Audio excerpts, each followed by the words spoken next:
Welcome to Dark Horse Matters, the show about passionate people and going after their dreams and making it happen. I'm your host, Bev Matayoshi. And man, I don't even know what to say. I am passionate about finding these people, connecting with them, and sharing their stories with you so you can be inspired as well. Hopefully, if you're searching for that something, if you don't know what you're passionate about yet, maybe one of these stories will inspire you. So that's my goal. If you haven't already, don't forget to like and subscribe, hit the bell so you can be notified every single time I have a new passionate person on here. So this week, I have a very special guest. I have a creative entrepreneur. I know with this season, it's different because I have a lot of dental people that I'm interviewing, but in between, I'm going to be throwing these creative people in there. I'm a very creative person as well. So I like to have that diversity, and my brain just craves it every now and then. I need to have that conversation with people who are artistic and people who are creative and always wanting to expand on that. So I'm really excited. Today's guest is a very special person that really inspires me. He's young, very fresh, and one of those Gen Zs that just got thrown into the mix, after the pandemic when there was no opportunity. And he learned how to take it by the reins and really found a way to make himself thrive. So super inspiring. He is a very talented musician and a creative sound engineer. So please give a warm welcome to Wayvs made it, Dylan Gabrielson. Woo! Hello. Thank you. Thank you so much for being here. I really appreciate you. Long time no see. It has. It's been a while. Yeah. I just really appreciate the fact that you're so young, and I just feel like the way you carry yourself when I first met you, very professional. Thank you. And when I kind of just heard what you were doing, I was just like, immediately, I was like, let's work together. Every time I hear about someone who writes music, I immediately want to try to collab, and I just like that you were just down immediately. No hesitation. Definitely. Yeah. Collaborating is the best way to make new music and get inspired. Honestly, that's how I like to make most of my music, is collaborating. Yeah, absolutely. So before we dive into your journey, can you tell us a little bit about yourself, like where you grew up, where you're from? Yeah, definitely. Well, first, my name's Dylan. I go by Wayvs made it, but most people call me Wave for short. And I grew up in the Lilburn Stone Mountain area, and that's still where I am. I'm 24 years old, and I'm in Stone Mountain, and I just graduated college, so that's great. And I've had a recording studio for about 4 years now. Well, congratulations on graduating. Thank you. I know that's the milestone that we feel so much pressure to make, like when you're Definitely. young. You did it fast. I just remember when I was your age, just the going to school and then going to work, going to school, changing my major. It took me forever. I should be a doctor by now with how long it took me to graduate. Hey, I'm familiar with that. It actually took me 6.5 years to graduate in 3 different schools and 2 different majors. Okay, so it's kind of the same boat. And I always like to tell people, there's no rush, because you have to experience in order to find that passion of yours. It's important for you to like what you do and really enjoy what you do. So congratulations. Thank you. When growing up, when did you realize that you were passionate about music? How did that get introduced to your life? Yeah, honestly, just as early as I can remember. I'm not really sure how it was introduced to me. I definitely have memories of listening to rock radio stations in the car with my dad and stuff like that. But I'd say the first core memory of when I started playing instruments and stuff, I was probably 5 or 6 years old and got one of those small little Spanish guitars, those baby guitars. And I would play around on that, and that was probably where it started. Wow, that's so cool. Yeah, and now that I think about it, I never got introduced to guitar until 10th grade. But I was always singing with my sisters. I remember listening to my mom sing during rosaries. We're Catholic, group Catholic. Right. They would sing, not even in English, they'd be singing in Filipino, but my sisters and I would listen, and we would pick out the sounds, and we'd choose which ones we wanted to sing, and that's how we would always sing in 3-part harmony.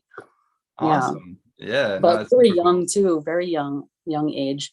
So guitar was how you started.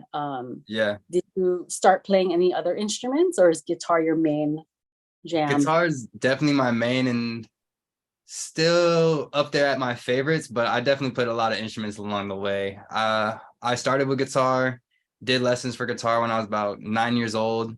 And then in middle school, I played the trumpet in band. I also played the guitar in jazz band at school during that same time. So I was still playing both. Um, I learned how to play drums sometime in high school. I don't really have an exact date for that, but and I also play ukulele. I got another ukulele recently, so I've been playing that a lot more. But I'd say my main instrument is definitely guitar. And I've always tried to learn piano, but it's just so hard. I know how to play piano a little bit, but not nearly as well as I play guitar. You know, it's funny because like piano is always the foundational instrument, right? People Yeah, usually begin with that. And when you think about it, the concept of piano is so simple. It's all laid out in one line. You would think it would be easy, yeah. but I'm the same like you. It's hard for me. I can't play piano.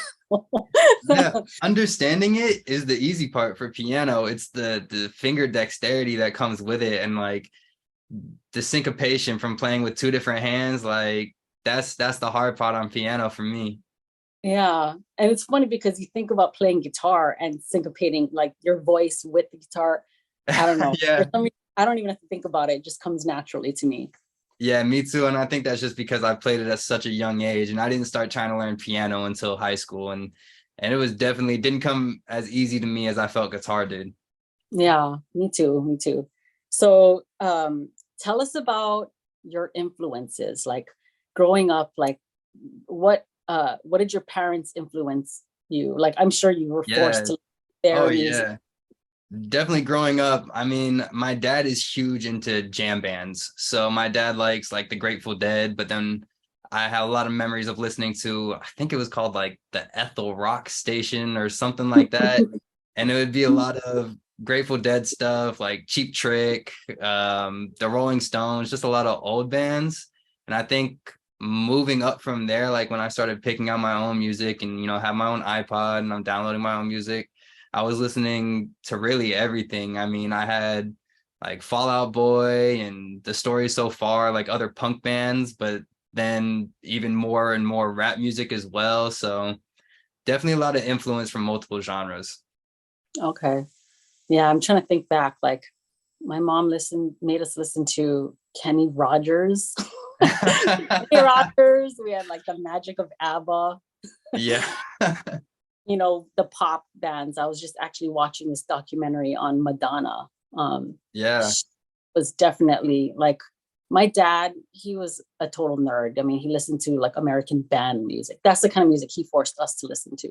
Was just Mm, like straight up band music, like, military band music. oh, wow. Okay. Yeah, like he would stand in the living room and start conducting, like and that's the kind of music would listen to on record. We didn't even have like CDs back then. It was like records. And you know, uh Madonna, it was just funny because he liked her. If she was like on the TV, he'd stop and like, listen to it. And I just thought that was Yeah. funny because he was such a nerd, but Madonna was so pop. I think she just has everybody encapsulated. I mean, she's an icon. Yeah, for sure, for sure. So, what about your educational background with Yeah. music? I know you said you learned a lot of instruments in school and band and stuff, but like, what about Yeah. college? Yeah, so in college, I originally went to Middle Tennessee State University, and I went there for music. Graduating high school, I really didn't even want to go to college. One of my friends, a good friend of mine, Moons, he really is the reason I even went to college. He went there and he was telling me about this school, and they had a great audio engineering like degree. And so I was like, yeah, that'd be great to go there. So I went there, and during the first year I couldn't stand being there. It wasn't the place for me. So I went there thinking I was going to learn about audio engineering, but it was just too slow paced for me. I was driving back and forth almost every other weekend to work at a home studio back here in Georgia. even while I was going to school in Middle Tennessee. And so I did that for 2 semesters, the whole year, came back and stopped going to school for music and decided just to pursue music on my own and go to school for something else. So then when I came back to Georgia, I went to Georgia State and I was there for only 1 semester. Actually, I was there for 2 semesters also, but one of them was a summer semester. And I didn't really like it there either. I was going there for business, but I just didn't click with any of the people or professors there. And so I ended up switching schools again and going to Georgia Gwinnett College. And I stayed there for 3 years as a business student still, but as a marketing major. So I hadn't really chosen that I wanted to do marketing until I was there. And just the community there was great. I met a lot of really awesome people, a lot of really nice people, and great teachers that really inspired me to like understand how marketing works more so than I could have ever known without their help. I think it's so cool that you decided to do business, instead of the music in school, because you think about it, that's what you need to market yourself, like your Yeah. brand, like whatever you do, whatever you're passionate about, you have to learn how to sell yourself. And I thought that was hilarious that you said that the music school was just too slow paced for you. You're like, I don't need to learn it this way. I do it my own way. Yeah, and that's kind of how it was that I really felt just I wasn't learning what I wanted to. And nowadays having YouTube and music forums and just the internet at your disposal, it's like you can learn so much on your own. And I didn't have that drive for marketing or business. So it was like really hard for me to look up stuff about business and understand what I was reading. That's why I chose to go to school for that. But when it came to the music stuff, anything I looked up online, it was like I was fluid in reading it. So like I understood what I was doing. And I learned everything from online and working with other engineers. So You know what I think is really fresh about your generation? You're the Gen Z generation, right? yeah, I'm just barely making the cutoff. But like I feel like people in my generation, we were kind of just like told you do this and you stick with it, don't quit. And then you realize you spent all this money, you have all this debt, and then you don't love what you studied that whole time, and Yeah. then you waste all the time and money. But I feel like in your generation, like a lot of kids that I've met, you have no problem with kind of trying to find what is going to suit you. Yeah. And the fact that you found your people in marketing at that school, like that is so great. Because if you're not surrounding yourself with people who inspire you and actually fire you up about what you're learning, you're totally wasting your time. Definitely. Definitely. Yeah. It's just a lot harder to even stay on task. If you don't care about it, it's really hard to make your brain pay attention. And I'm finding that out like more and more as I get older. It's harder and harder to have the attention span for something that I don't feel I'm ever going to use. Yeah. So in school, any particular people that you met or teachers that can come to mind that really kind of, not even in school, but just in your journey of building your own little home studio, like who Oh is the yeah. people that influenced you? Yeah, I mean, I'd have to say my number one influence is my roommate who also has a studio in the same house with me. So we have this house together and we both have our own studios in here. Funny enough, his name is also Dylan, but he goes by Moons. So but yeah, he's definitely my closest friend and has helped me throughout the whole journey. I mean, growing up in high school, I went to high school with him, and I used to, back then I was more a singer-songwriter than I was an engineer. And I was recording myself on like my mom's laptop, and I would bring it to school, and we had a class together, and I would like show him my mixes and he would show me his mixes, and I'd go to his house and he'd record me. And it just grew from there into just us learning a lot of ideas off of each other. And I mean, wow, crazy to think about it, but I guess it's like 7 or 8 years later, and now we're here in Stone Mountain, both having a studio in the same house and really both doing the same thing. He does just what I do. We track people and record music all day and offer mixes for people. That's so cool. And I'm so proud of you, because I remember Thank when you. I first met you, you were just kind of starting out and starting to make a business and market yourself. And I was just like, let's do a project together, and I was so happy with what you did. And I just want to tell you how you carry yourself so professional and you deliver quickly, you know, and Thank you. that's like important in this business. Like a lot of people don't realize that when you're, you know, what time is money, right? And Definitely. don't have all day to sit there and wait for inspiration to hit you. You know, like I love how, you know, you're just it, you know, you come in there prepared and you have like, you know, this is what we're doing, and then you're finished with the session and then boom, you get something, you know, to listen to. Like that is just like so amazing to me. I was so impressed with your work. Like how did Thank you you. learn how to be like that? Like I have worked with so many different producers over my time, and everyone has a different style of the way they Yeah.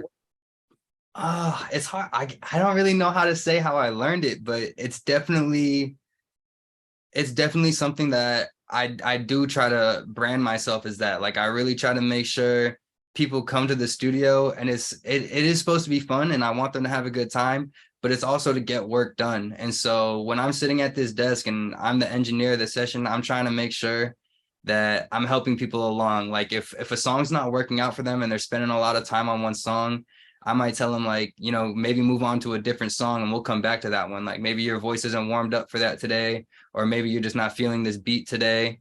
Just any suggestion I can give them to try to keep the session moving, because really I think that's the biggest thing is having the energy right in the studio. Like when you have people in here and stuff is going wrong, every other person that steps up to the mic, like I might have 3 or 4 people in here all wanting to rap on the same song or sing on the same song. And when one person's just like in this like downward spiral where they can't get any of their songs done, the session dies out. And so my Mhm. job is I try to keep it upbeat. I try to keep everybody like, it's all good. You can move on to the next song. We can try this. We can try that. Even if you stop here, it's not giving up. Let's like make the best of what time we have left.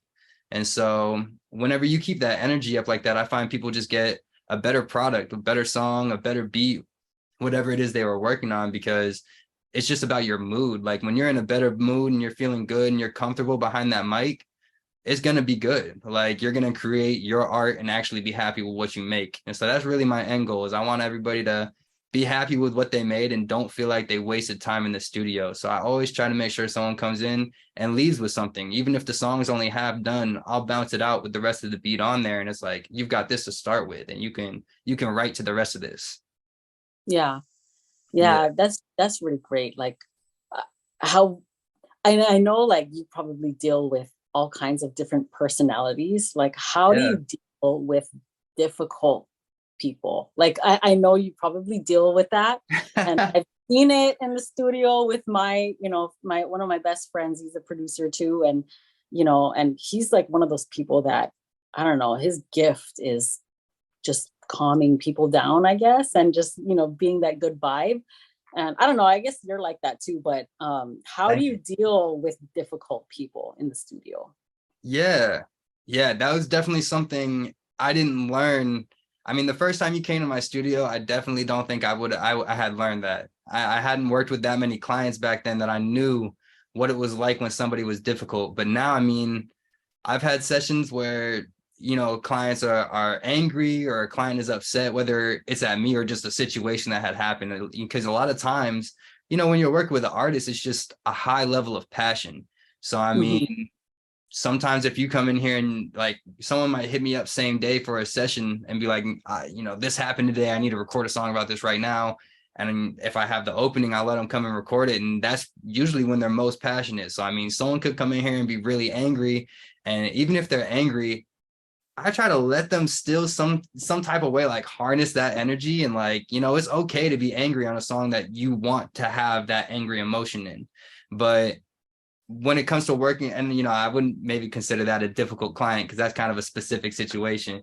But in terms of when a client comes in and it's difficult for me working with them, like maybe the communication is off, they might complain that I'm not getting their sound right no matter what I try or try to maneuver.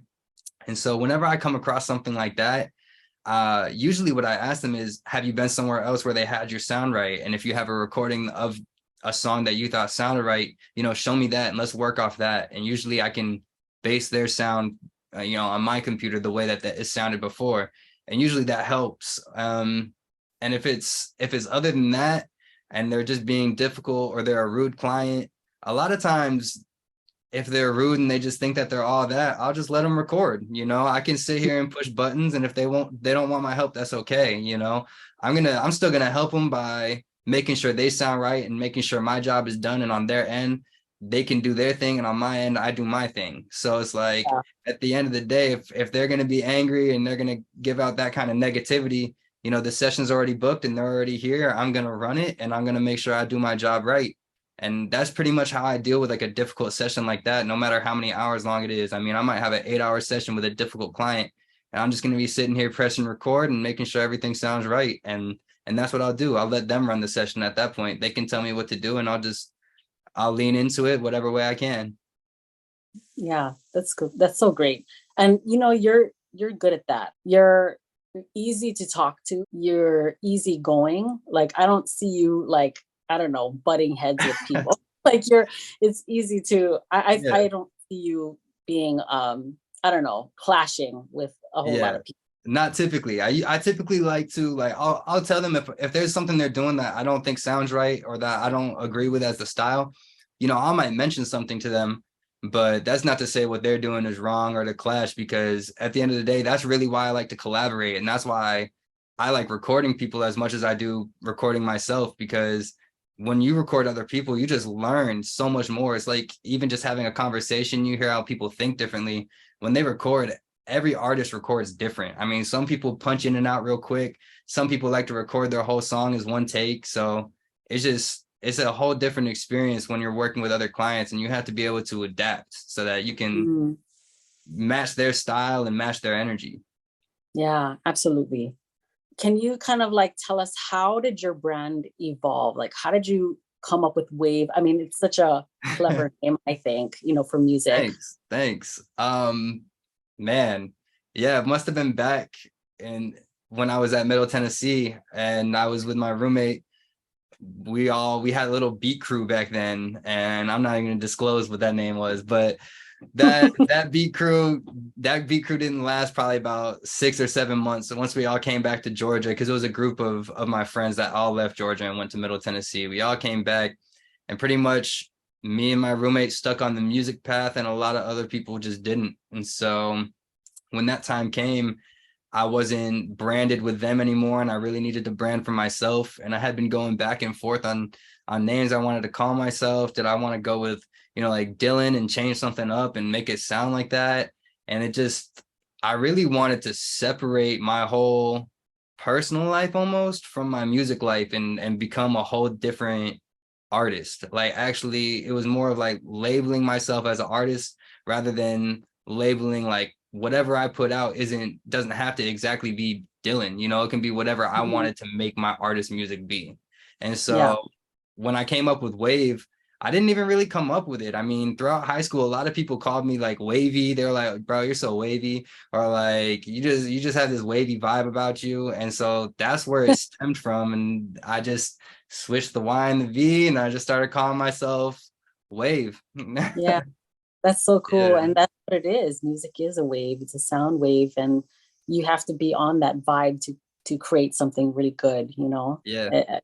I love it. It's so you. Thank you.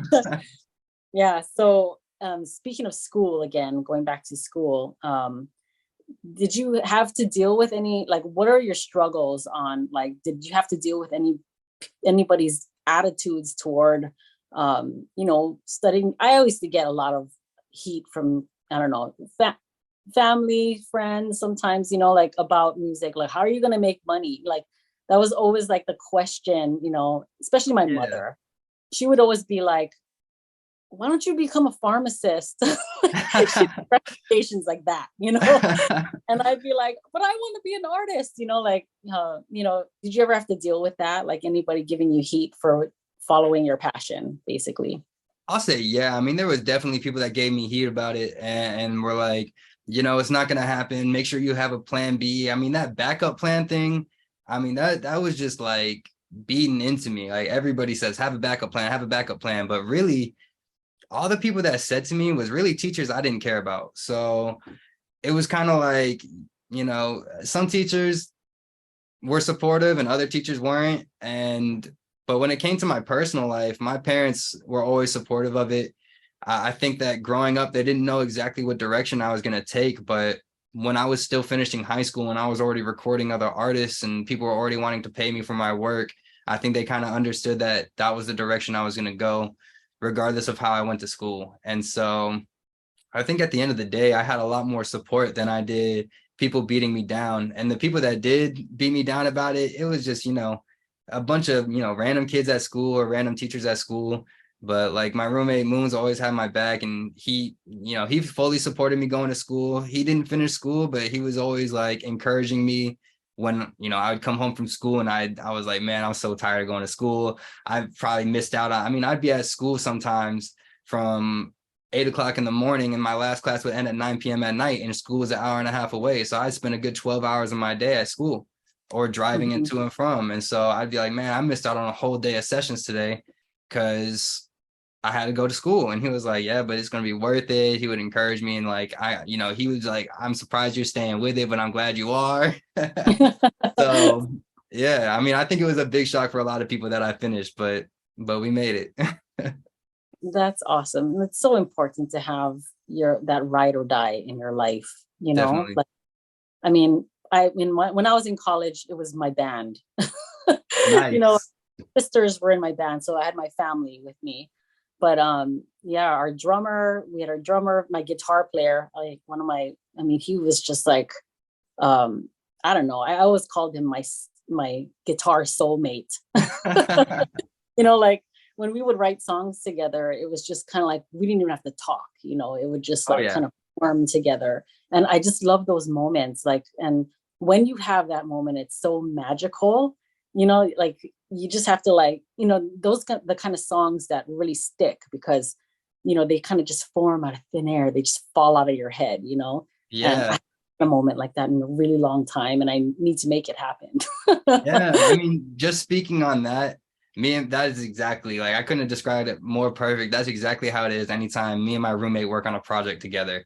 We've been doing it for so long now, and ever since the first project we ever made together, we just clicked. Like when we make beats together, it's just, he might hop on the 808, I'm gonna hop on the hi-hats, I might make a counter melody to his main melody, and it's just back and forth. We just like switch chair positions and like That's so it just cool. flows so quickly.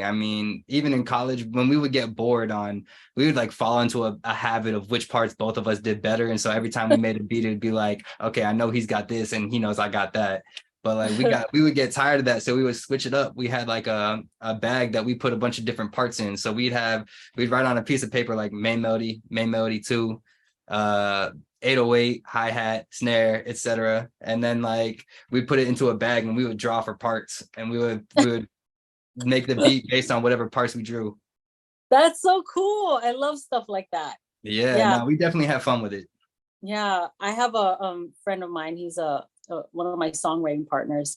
And one night I just went to sleep, and I woke up in the middle of the night, and I had a list of song titles that I just wrote down on a notepad next to my bed. And, I don't remember, I was asleep. And then the next day when I looked at it, I was just like, huh. Because some of the song titles were mine, songs that I've already written.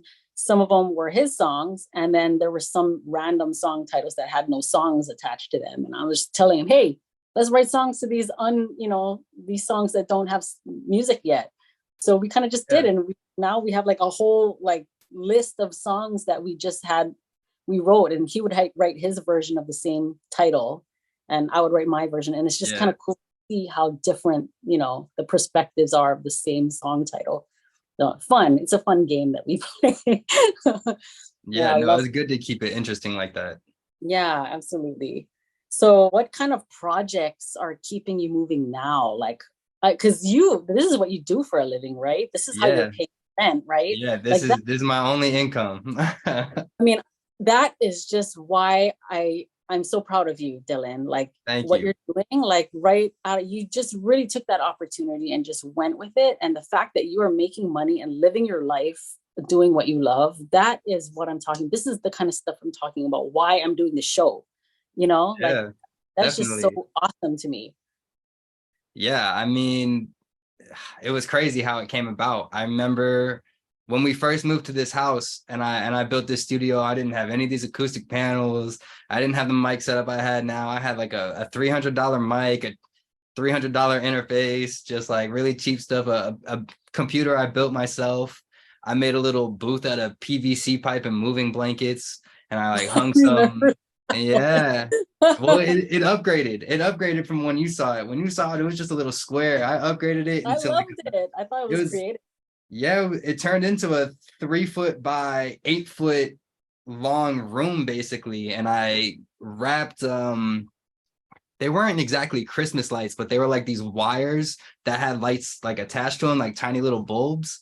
And I wrapped them around all the PVC pipe in there, and it was just like this glowing blue booth. And It's yeah, cool. everybody loved it. Honestly, I one of my clients, he goes by Be Different. He recorded a song and ended up shooting the video inside that booth. So I had a music video made in that booth, and definitely wasn't the only one, but a lot of people loved that booth. Yeah. I'm sure it creates the ambiance because that's Yeah, important for being yeah, creative. setting the vibe for sure. Yeah. So these projects that you're working on, is there a specific Yeah, genre of music or you're pretty much all over the place? Like, tell me a little bit about that. yeah. For genres, it is all over the place. When I started doing studio work, I was really into trap music. I was really into making beats for trap music and rap music, but that wasn't really my lane originally. I was more of a singer-songwriter, guitar player. And so I think I just liked that it was new and it was so different. It was less about, yeah, I guess like time signatures and like being on beat slash off beat is more lenient when it comes to like the singer-songwriter style. But then when it comes to trap music, it's so precise. Like everything Mhm. has to hit exactly on the beat and it needs to be perfect. And I think I got caught up in that and I liked making all those different sounds with trap music. But as far as what probably keeps me most inspired is I have a few R&B clients that I've really been liking to work with. I really enjoy mixing R&B vocals probably more than any other vocal. Hmm. I remember one of the projects that I worked with you was I was just like, I would just want to practice writing something. Like, give me some examples, some beats, and I'll try to write a song to it, you know? Yeah. Yeah. And I was so happy with what you came up with and what we did together. I mean, it just really sparked that creative like songwriting because it's a muscle. If you don't do it, you lose it, you know? And I'm Absolutely. losing it right now. I need to start it more. It's like riding a bike though. When it comes back, it comes back. Yeah, definitely. So what kind of clients do you hope to attract to your business? Like Yeah. what No, kind of definitely. do you want to see more of? Like what do you want to manifest like in the future?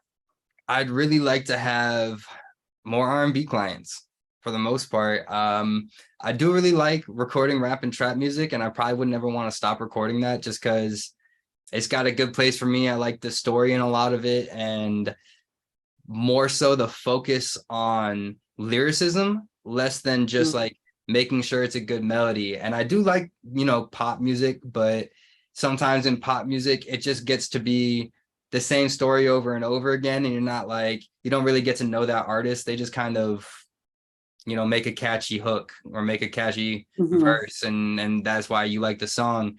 Versus I think in rap music or trap music, yeah, there's definitely catchy stuff that's going on in that industry. And that's, like that hip hop, pop, trap industry. But there's also like, people that are really spitting about what they're going on in their life. And when you find those artists and maybe they've got songs that you can relate to, or they grew up in the same area as you, that's the kind of music that it's just like you can really connect with. So I really would never give up that, but I definitely want more R&B people just because I love recording just the vocal layers, having all the mm. different vocal layers in that beat and doing different vocal effects, because it's just not the same vocal effects as it is in trap music. I feel like you can do a lot more experimental stuff in R&B music, so I like to do that.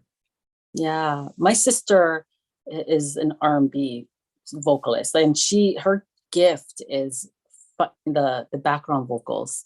Like Yeah. she's really good at that. I can't hear it as much. Like a lot of times when I sing with her, I'm like, figure it out and just teach me my part. Like I'm too lazy to figure it out, and she'll do it like in seconds. Like it's so natural to her. Like, and she's more the R&B. I'm probably more, I don't know. I like storytelling, Yeah. in your songs. Like that's what I like to do. What your passionate dream, you're doing your dream right now. When you're looking down the road 10, 20 Yeah. years from, like, what do you see yourself doing? The biggest dream you could think of with your talent that you have now. Like, what do you Yeah. hope to do? It's hard to say one thing for 10 years from now, because I'm hoping, 10 years from now, I want to have another studio that's got multiple studios inside that. I want to have trained other engineers to run the studio the way I run a studio, and actually care about the artist, because I think that's something that's seriously lacking in the community is having engineers that actually care and listen to the artists. I want to have gone on tour with an artist that I really like, and be able to run his sound and help him record songs while he's on tour. I'm not sure if I would want to get into doing live sound, but I would just like to be in that kind of that space where he's on go or she's on go and they're recording a song, but then the same night they have to do a performance of songs that they've already recorded. Because I think that there's got to be a lot of inspiration there. I don't know from any personal experience yet, but I'm hoping that I will get to experience that within the next 10 years or so. You're And definitely young enough to be able to I that hope for sure. so. I hope so. I'm trying to make it all happen. And I guess for a more concrete angle, I'd really like to have a studio location separate from my house, obviously, and a group of artists, like maybe like 8 to 12 artists that I'm working with on a more personal level, that I'm helping them write songs. I'm curating beats specifically for them, whether it's beats, instrumentals, because I post beats and I sell beats on the side, but I also do instrumentals for artists. So I'll play guitar, I'll play drums, I'll do this. It doesn't matter. And so I really want to get into doing that with more artists, and get deeper into the music, because right now sometimes it feels a little surface level with a lot of my artists. I can't put a whole lot of input apart from the vocals into their music, and I'd really like to be in deeper with the writing process.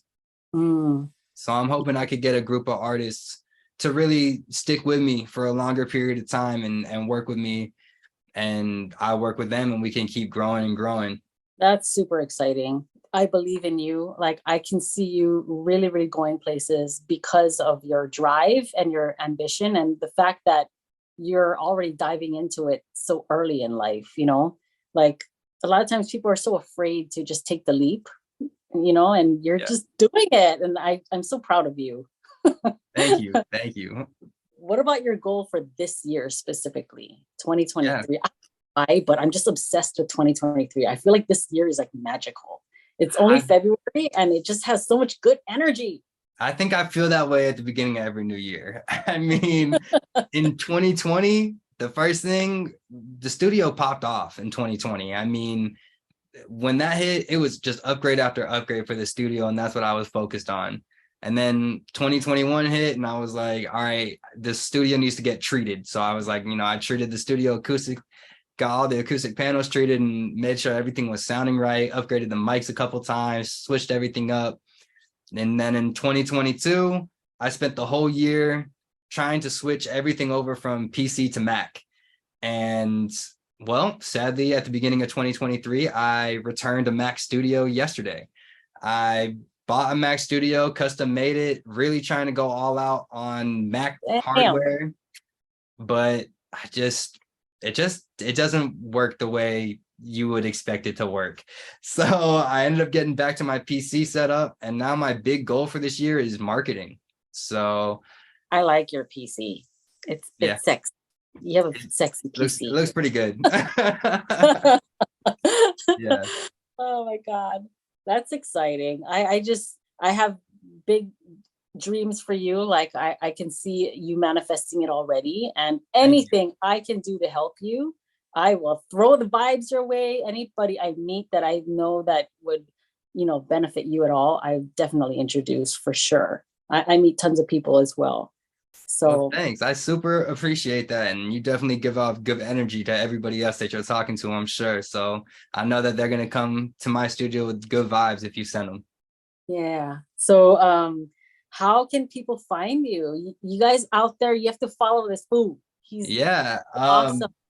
They can find me at Wave Made It on Instagram. It's WAYVMADEIT, all one word. And really, Right. Instagram is my only social media right now. And I get all my business through Instagram and word of mouth. So for now, that's what it is. And maybe in the future there will be more, but that's to be determined.